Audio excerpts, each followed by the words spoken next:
Wabarakatuh. Saya Dimas Panca akan mempresentasikan yaitu asinkronus dan counter 3 bit.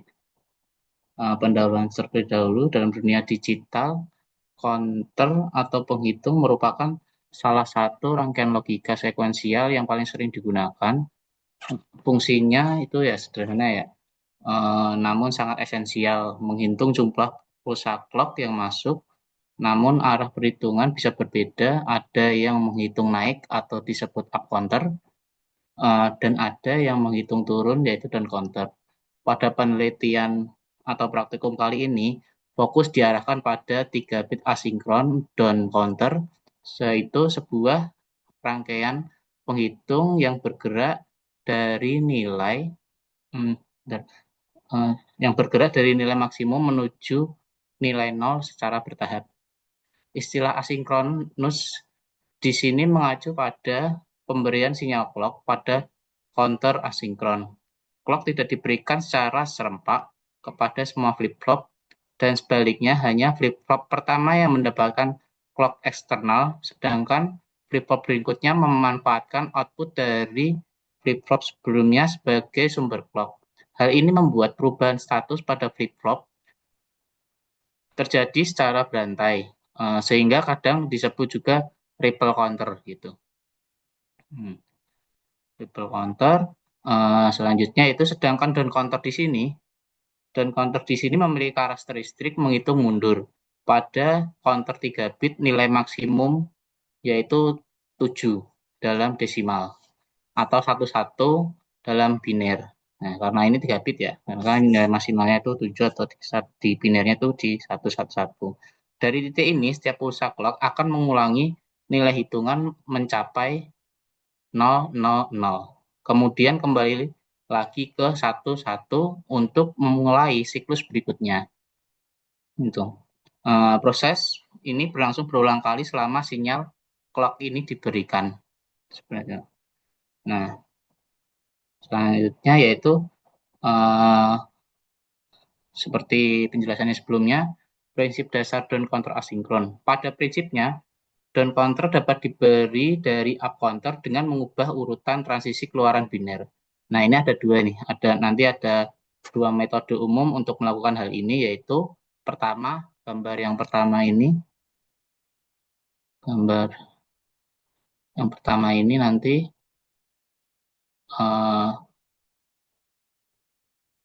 gambar yang pertama itu mengubah output menjadi komplementer, yaitu outputnya complementing.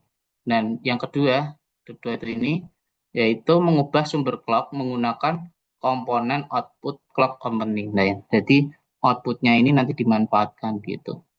Nah, ini A, ini terus B-nya ini menggunakan output complementing ini, terus yang B memakai ini ya. Sedangkan ini yang pertama menggunakan output complementingnya gitu.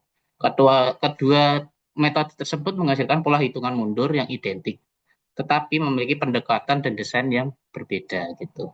Nah, pertama kita akan melakukan di yang metode komplement ini dengan output komplementer. Pada dasarnya metode ini struktur rangkaian up counter ini up counter kan dulu ini. Nah, tapi kan A-nya ke atas yang up counter. Nah, kalau yang ini dimanfaatkan mempertahankan rangkaian up counter tanpa perubahan pada sumber clock. Perbedaan utamanya adalah pada keluaran alih-alih menggunakan output dari flip-flop QA, QB, dan QC digunakanlah komplement dari setiap output yaitu QA, Q not A, Q not B, dan Q not C. Di sini. Dengan mengamati semua keluaran menjadi bentuk komplemennya, urutan biner yang dihasilkan akan terbalik secara otomatis nanti.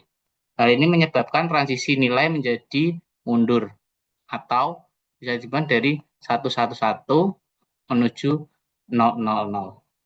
Itu atau di nilai desimalnya 7 nilai desimal dari 7 ke 0 gitu. Implementasinya misalnya nih pada bit up counter urutan binernya muncul dari output Ki A, Ki B, dan Ki C adalah 0, 0, 0 ya. 0, 0, 0 ke 0, 0, 1, 1, 1, 0, seperti itu sampai kembali ke 0, 0. Ketika output tersebut diberi komplemennya menjadi Ki A, Ki A, Ki not A, maaf, Ki not A menjadi 1 saat Ki A sama dengan 0 dan seterusnya. Hasil itu akan gitu akan berurutan jadi 111, 110, ya kan? Terus 101, terus 101, terus 110, ya kan? 100, terus lanjut lagi 001 sampai di 000 gitu. Nah, ini berkembang yang kayak tadi itu. Nah, kita memanfaatkan menggunakan rangkaian up yang tidak dari awal, tapi kita memanfaatkan dari key not A-nya itu. Jadi nilainya diubah jadi ini key not A jadi desimal 7, 001, desimal menjadi 6, 101, nilai 5 dan seterusnya sampai 000. Ini bisa dilihat dari timing diagramnya di sini. Nah, timing diagramnya itu kita lihat dari ya menggunakan JK flip-flop tersebut. Analisisnya keunggulan dari metode ini yaitu pertama sederhana, hanya mengubah jalur koneksi output, ya kan? Jadi kan outputnya diubah aja dari ke sini gitu, mengambil dari kinotnya. Namun kekurangannya memerlukan tambahan rang, rangkai apa? Namun kekurangannya memerlukan tambahan rangkaian pembalik jika flip-flop tidak menyediakan output komplement secara langsung gitu. Oke, sekarang kita lanjut ke metode kedua, yaitu metode clock yang kedua ini menggunakan clock komplementer. Pada dasarnya ini output utama flip-flop tetap digunakan, tetapi sumber clock untuk flip-flop diubah menjadi komplement dari output sebelumnya. Nah, jadi ini clock ya kan. Ini yang tadi awal kita memanfaatkan LSB dari keynote A. Nah, keynote A ini kita masukin nih di selanjutnya ke output sebelumnya gitu. Terus ini D-nya, keynote B-nya masuk ke sini, jadilah jadinya ini. Ki A, tetap dengan Ki A, Ki B, dan Ki C. Itu. Nah, bagaimana pengaturan clock clock ada sebagian berikut yaitu flip-flop A atau flip-flop A ini atau kita sebut LSB menerima clock dari eksternal secara langsung, ya kan? Terus, ya kan? Flip-flop B, flip-flop B ini menerima clock dari Ki A, Ki not A gitu. Ini tes. Nah, ini kan nah, sama si flip-flop C ini menerima clock dari Ki not B. Tuh. Nah, prinsip kerjanya dengan pengaturan ini transisi bit pada flip-flop berikutnya terjadi saat komplement output sebelumnya mengalami perubahan pada tepi jatuhnya atau failing edge. Hal ini membalik urutan hitungan secara alami tanpa harus memproses output menjadi komplement di akhir gitu. Jadi langsung aja di sini gitu. Nah, ya, paham ya. Nah, keunggulan dari logic yang kedua ini kita memerlukan pembalik input karena kita nggak memanfaatkan tidak memerlukan pembalik input untuk tujuan tampilan atau pemproses lebih lanjut sehingga menghemat jumlah gerbang logika tambahan. Kekurangannya yaitu jalur clock menjadi lebih rumit dan perubahan kecil pada delay akan mempengaruhi sinkronisasi gitu. Nah, kita kan udah tahu nih perbedaan yang 1 sama 2. Sekarang kita akan menganalisis bentuk gelombang dari counter down ini. Baik pada metode komplementer maupun output komplementer maupun clock komplementer, pada prinsip bit ini tetap sama. Setiap flip-flop bekerja pada mode toggle, ya kan? Ya, toggle yang J sama dengan K sama dengan 1 gitu. Ya kan, yang J masih ingatlah yang JK sama dengan 1. Terus dan aktif pada variance dari clock yang diterimanya gitu. Pola perubahannya gimana nih gitu. Ki A berubah setiap 1 pulsa, ya. Ini satu pulsa dari clock eksternalnya gitu. Terus selanjutnya dari B dia itu berubah dari setiap dua pulsa dari clock eksternal. Tuh, ini kan satu, dua gitu, dua clock langsung. Maaf, ya kan. Terus QC berubah pada setiap 4 clock berikutnya. Gitu. Maaf ini salah. Ini yang satu ini satu clock, ya kan. Ini dua clock, gitu. Nah ini 4 clock selanjutnya.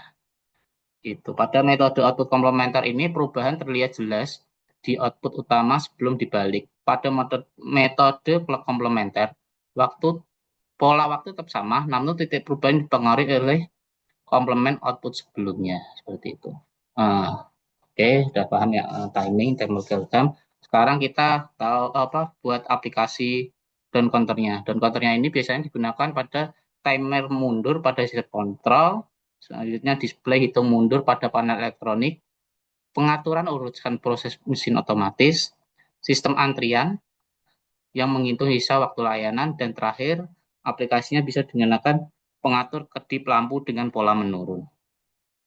Kesimpulannya yaitu pembahasan ini menunjukkan bahwa down control asinkron 3 bit dapat dibentuk dengan dua metode yang berbeda. Kedua metode menghasilkan urat hitungan yang sama, tetapi memiliki implikasi desain yang berbeda. Pemilihan metode bergantung pada tujuan aplikasi, ketersediaan komponen, dan kemudahan praktik. Dengan pemahaman yang mendalam terhadap tabel kebenaran dan gelombang, casing metode ini dapat memilih solusi yang paling sesuai untuk kebutuhan. Ya, terima kasih untuk presentasi dan counter. Assalamualaikum.